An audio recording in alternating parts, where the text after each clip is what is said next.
Hi biologists, let's start by looking at the learning objectives for this lesson. Take note that this material is for the higher level biology paper only. At the end of this section and following the biology syllabus, you should be able to appreciate the existence and know the definition of prokaryotic and eukaryotic cells. What does this actually mean? What are we trying to understand? Well, you have to realize that prokaryotic and eukaryotic cells exist. You also have to know the definition of prokaryotic and eukaryotic cells. Let's have a look at prokaryotic and eukaryotic cells. Cells are divided into two main types, prokaryotic cells or eukaryotic cells. Looking at the term prokaryotic, it reminds me of the word prototype. You can see PRO in prokaryotic and PRO in prototype. A prototype is the first version of a device or a vehicle from which other forms are developed. This is relevant here because life originated or developed from prokaryotic cells. Prokaryotic cells were the first version of a cell. What about prokaryotic cells? Well, the first thing to be known is that they are single-celled. They are unicellular, one cell big. You might have heard of unibrow, one eyebrow. They are small, primitive cells, simple cells, usually bacteria cells. They have no true nucleus. All they have is a loop of DNA in the cytoplasm. This is chromosomal DNA. Bacteria can also have one or more small loops of DNA called plasmids. This gives them resistance to antibiotics, but we're not concerning ourselves with this here.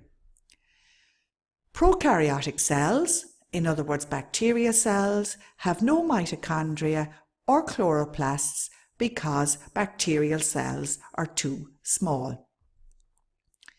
What is the definition of a prokaryotic cell?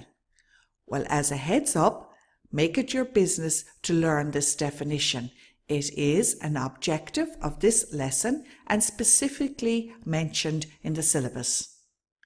Prokaryotic cells do not have a membrane-bound true nucleus. Membrane-bound meaning they have no proper membrane around their DNA material. Neither do they have membrane-bound organelles, so they have no structures within their cells with membranes around them. So they have no structures like mitochondria or chloroplasts.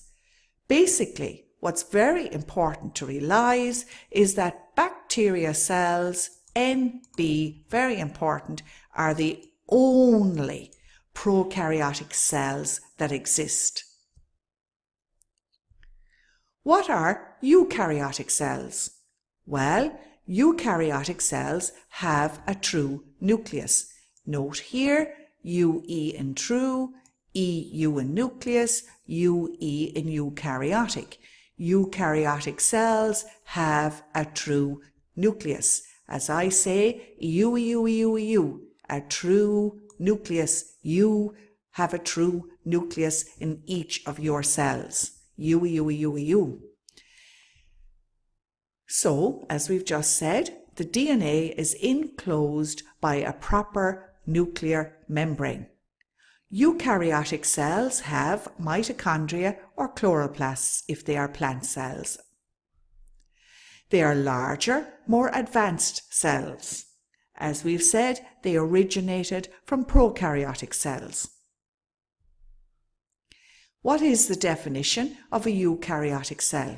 Again, as a heads up, make it your business to learn it. It is specifically mentioned on the syllabus and is one of the objectives of this lesson.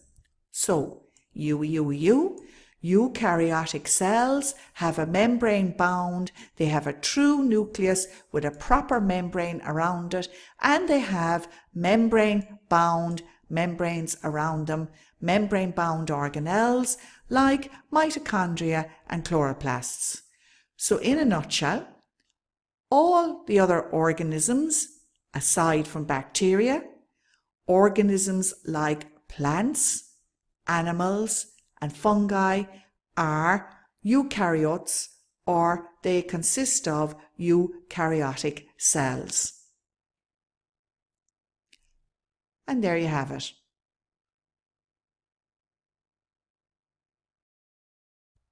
Now that we have reached the end of our lesson, have we achieved our objective? Can you appreciate the existence, and do you know the definition of prokaryotic and eukaryotic cells?